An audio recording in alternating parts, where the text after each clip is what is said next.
जय गीता भागवत।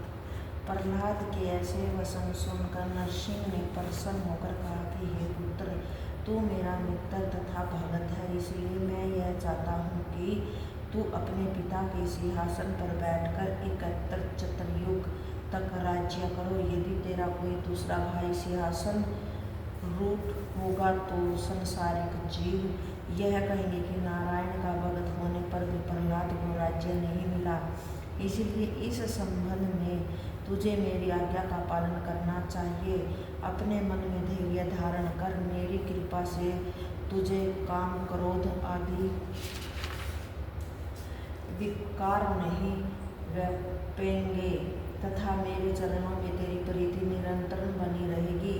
जिस प्रकार मेरे परम भगत लोक अथवा परलोक के किसी भी सुख की इच्छा नहीं रखते, उसी प्रकार तुझे भी कोई तृणा नहीं मिल पाएगी तथा महाप्रलय संसार में तेरा यश अमर बना रहेगा।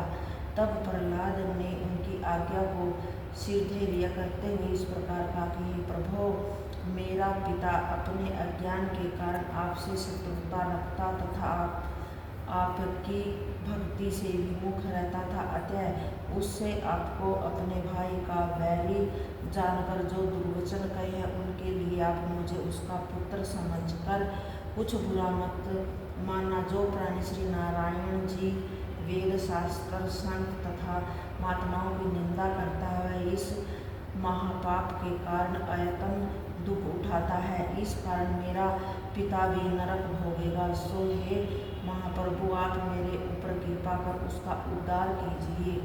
हे युधिष्ठिर, प्रहलाद के ऐसे वचन सुनकर नरसिंह जी ने कहा कि हे प्रहलाद, तू अपने पिता के लिए चिंतित मत हो। अधर्म करने के कारण वह नरक को प्राप्त नहीं होगा।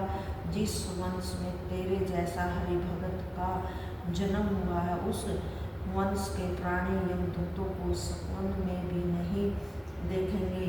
मैंने तेरे 21 पुरखों को नरक से निकालकर स्वर्ग में भेज दिया है, फिर तेरे पिता नरक का दुख क्यों भोगेंगे। हे प्रहलाद, मेरे साधारण भगत के साथ पुरखें नरक से निकलकर स्वर्ग में निवास करते हैं। यद्यपि तेरा पिता अधर्मी और पापी था, फिर भी तुझे उनका दाहक्रम तथा श्राद्ध करना चाहिए। इस प्रकार नरसिंह भगवान ने जब प्रहलाद को समझाया, तब प्रहलाद ने हिरण्यकश्यप का विधिवत दाहक्रम तथा श्राद्ध संस्कार किया। तब नरसिंह ने प्रहलाद को राज सिंहासन पर बैठाकर अपने हाथों से अभिषेक किया। उस समय संपूर्ण दैत्य तथा देवताओं ने वहां उपस्थित होकर प्रहलाद को सम्मानित किया। फिर ब्रह्मा ने नरसिंह जी की स्तुति करते हुए इस प्रकार कहा कि हे प्रभु, अधर्मी हिरण्यकश्यप को मारकर आपने संसार का बड़ा उपकार किया है।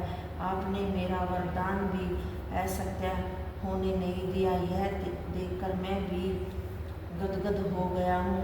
उस समय प्रहलाद ने ब्रह्मा आदि देवताओं तथा अपने पुरोहित शुक्राचार्य का पूजन कर सभी को सम्मान सहित विदा किया। फिर स्वयं 8 पैर श्रीहरि के चरणों का ध्यान धरता हुआ धर्म व नीति पूर्वक प्रजा का पालन करने लगा। उसके राज्य में देवता, ऋषि, गौ, ब्राह्मण, साधु, संत आदि सभी आनंद पूर्वक रहकर श्री नारायण का स्मरण एवं तप करते थे। किसी भी जीव को किसी प्रकार का दुख नहीं होता था। इतनी कथा सुनकर नारद ने कहा कि हे युधिष्ठिर, तुमने हिरण्यकश्यप तथा प्रहलाद में परस्पर विरोध होने का जो कारण मुझसे पूछा था, वह मैंने तुम्हें कह सुनाया। वे हिरण्यकश्यप तथा हिरण्यकश्यप ही दूसरे जन्म में रावण तथा कुंभकर्ण हुए।